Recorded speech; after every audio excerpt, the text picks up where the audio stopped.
play travels through several different locations, and actually it culminates in this big event at the Big Splash launch, which would be in the sort of community centre of the town hall.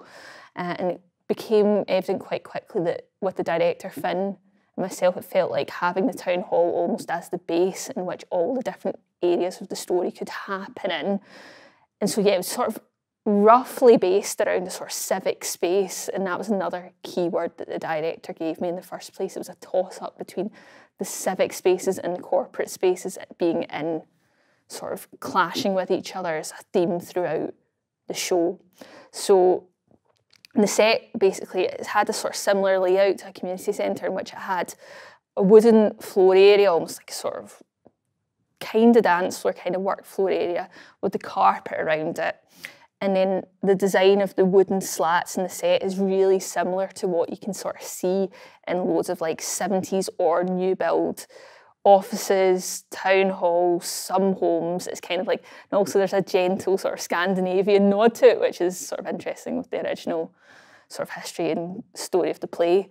And then we were able to put things like the sink on one side, which kind of felt like it could be in a community or civic space, but also worked for the house, and then sort of shelves and storage spaces on the other side, which could also work for the offices. And so having this sort of one room set that then the back wall at the end slides open, like opens and slides up and becomes a sort of stage platform for the Big Splash launch. And in the space, so I'd spoken about, we had the wooden floor with the carpet around it, so that was quite good in delineating different spaces. When it was on the wooden floor, it could become other places like the cafe they go to or the pub, and the carpet could be more domestic spaces when they were on the carpet.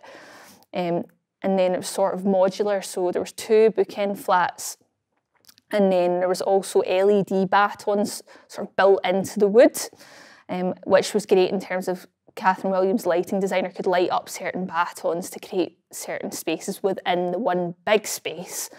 And then we also had, so there were multiple cameras on the set. There was one based about hip height just on top of the shelves where the plants and the box files were in the office space. There was another one built into the bookend flat just behind where the laptop sat, so it looked like it was the laptop webcam that was being used, but actually it was a hidden camera built into the set.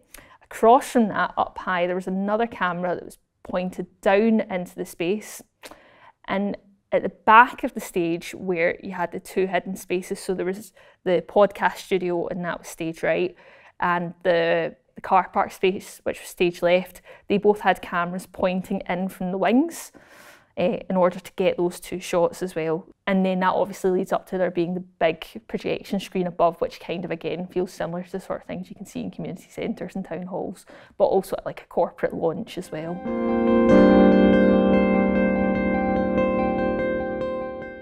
It was an interesting process, this, in that due to COVID, I designed the show in the first 2 weeks of rehearsal in response to what the director Finn was working on in the room. And so it kind of instinctually, we could see that the spaces like inside the house, that felt very on stage, and scenes like the offices, there was scenes that really felt right for being on stage, and the other ones being hidden and off felt like the car park. And Ali's podcast studio, we wanted that to be still on stage, but could be projected somewhere else. So let's start with Ali's podcast studio. So that was at the back of the set, and you could sort of very vaguely see through the lines in the wood that there was a space behind it, and that's where we placed him. And the way that works is it meant he could get off stage and on stage without being seen by the camera, and then it could appear on the set. You would sort of get glimmers of movement behind there, so he was still kind of involved, like he was still in the action of the play while being somewhere else. And then on the other side we had the car park, and that was a sort of surprise scene as well, where when we first saw it on the camera you wouldn't know where it was. You knew it was somewhere on stage, it was somewhere in the space, and then the door opens and you realise it's at the back of the set going into the room. And that was a thing that Finn and I really wanted to make happen, was that element of surprise in that moment where it's this big reveal and she's sort of blackmailing the character. And yeah, stepping out from like seeing it on the screen, and all of a sudden they stepped into the space, and that was something we really, really, really wanted to happen. The way we made that work was both of those spaces were sort of set on steel deck, which had wheels on the bottom of them so that both of them could wheel off for the reveal of the Big Splash launch. So there wasn't a lot of space on either side, but that's how we made it work. Both of them were on their own separate decks that then moved apart, and then behind that it meant that the stage for the Big Splash launch could come through. But that was something we developed in the room, because normally if the process of a play is you would get it and you would sort of go away and come up with a design ready for the first day of rehearsals, but due to COVID and starting back really quickly, we didn't have that. So it was a case of designing in situ and seeing what the actors and the director were needing in the room and designing around that, which was really exciting and totally unusual.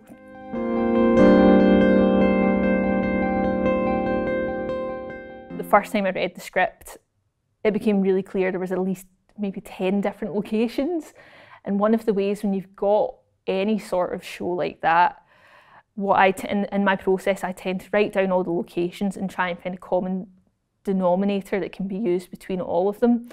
And it also felt like the pace of Kieran Hurley's writing was really, really quick. It didn't feel like the space had time for like any sort of big set transitions or movements. It was really quick and it was really fast. And actually the things that would make the space transform into other things would be the use of props or the use of furniture and those being brought on. And I think also from working with the director Finn before, this was one of the first shows coming back after COVID, and there were certain elements of this play almost feels like it could be like a good television crime drama or like some sort of like thriller.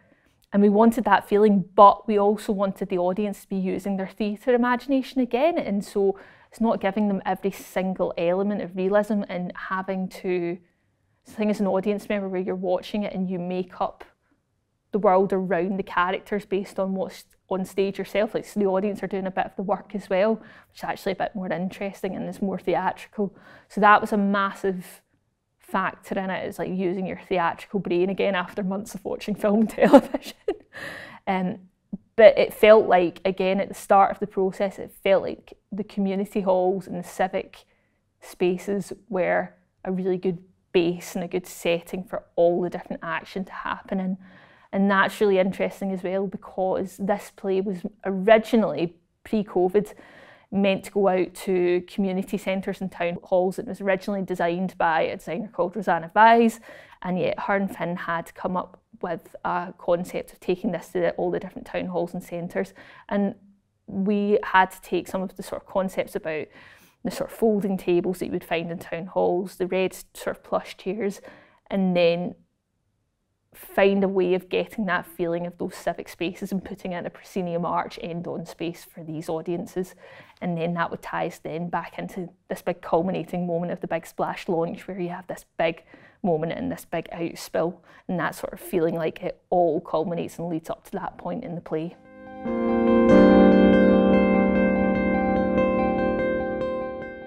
It nods back to a lot more about using your theatrical brain rather than watching.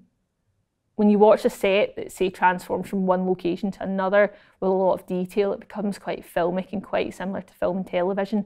And actually, when you use a one-room set and you use very specific objects or props to help with the storytelling, and the actors use their physicalities to sort of create spaces themselves and the way they act, and you use your imagination, and I think that's it. It's getting the audience to use the sort of theatrical part of their brain, to use their imaginations to fill in the gaps where you can't have a fully realistic kitchen, but you know it is that because you've got the tap that works, you've got the cast like sat on chairs that maybe aren't the sort of chairs you would get in a kitchen, but they treat it as such. And that's something that was really nice, looking at it in the room and seeing, right, these are the tables we've got, these are the chairs we've got, how does that look? Does that look like a car actually if we put two chairs next to each other? It doesn't look like a car initially, but will it look like a car if we put a camera angle on it? And then going, yes, so that actually does feel like a car. So I think I love being able to use a one-room set because it becomes a bit more about the feeling of the play rather than sort of feeding the audience everything and you feel it instead. It's much more about feeling and tone instead. And the feeling of this play, there was a lot of like that clash between the civic world and the corporate world, and I think that's what our space did.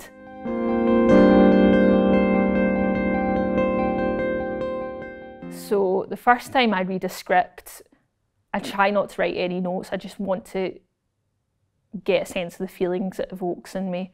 And so that would be the first time I read the script. And the second time, I'll sort of do a textual analysis breakdown of it. And a lot of that comes from writing lists. So I'll write obviously lists of locations, I'll write lists of characters, I'll write lists of props, but I'll also write a list of the feelings that I'm getting as well.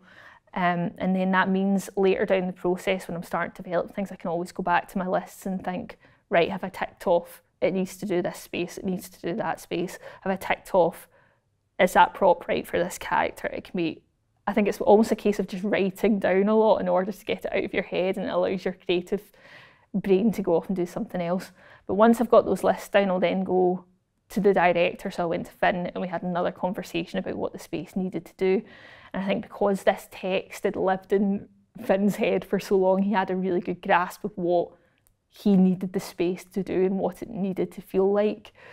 And then we sort of, it's a bit different with this process because we had to design it in the rehearsal room in the first 2 weeks.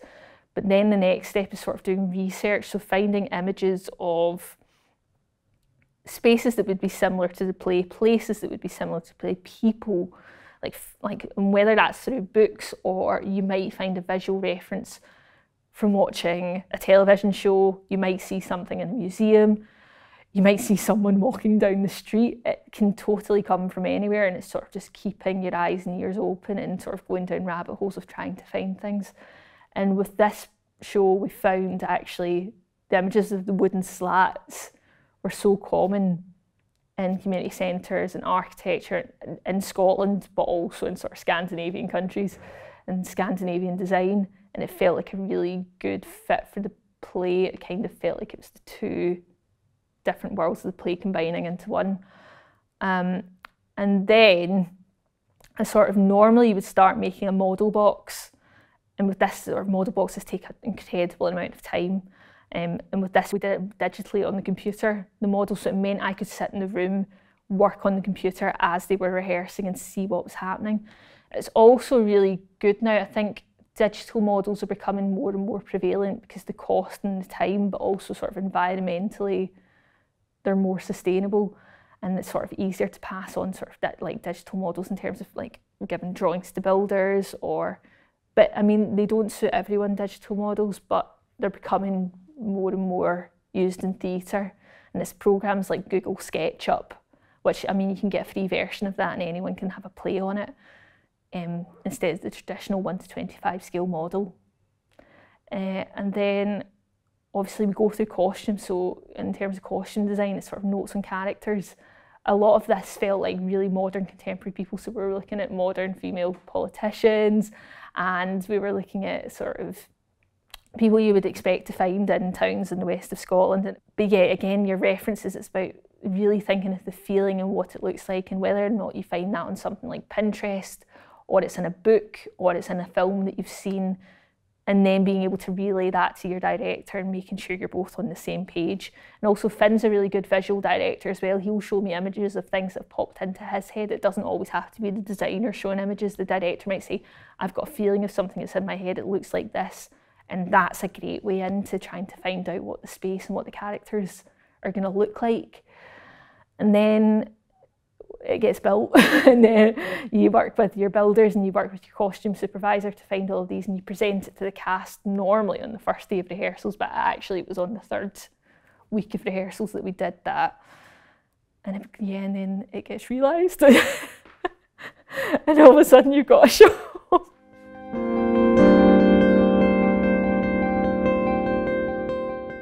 It's one thing to design a space that is sort of viewed end on by an audience, but because of camera angles, we were shooting a lot into wing space, or cameras would be picking up other parts of scenes, so say cast members coming on that we didn't want to see on screen because they were in a different space in the room.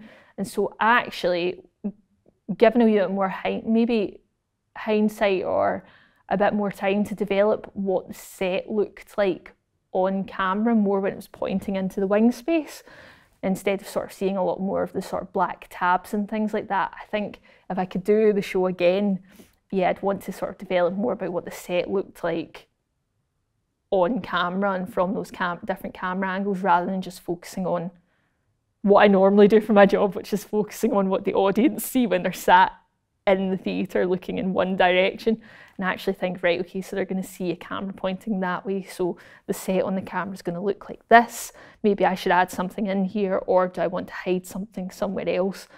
Yeah, which, I mean, is a lot of work considering you've got 4 or 5 cameras.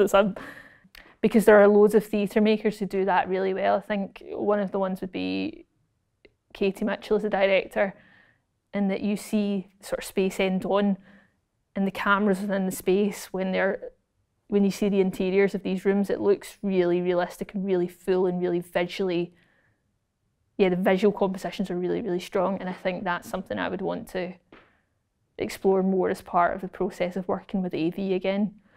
But again, the set had to be pretty modular, because we were touring from spaces that were like the Beacon in Greenock and Eden Court, and where else did we go? We went to really big, the King's Theatre in Edinburgh, which are massive, and then the last venue of the tour was Perth, which is, again, the footprint of that stage comes in by about 3.5, 4 metres on either side, so the set had to be able to have a compact version of itself, so it was almost like the set where the sink was, they were all units that could then just be moved in, and a chunk of the floor could be cut out, so it was squeezed. And I think that's, yeah, I think it's hard, isn't it, when you're trying to design a show, you have to be aware of all the different spaces, and when they are so different, it means you have to design something that's modular without it feeling modular.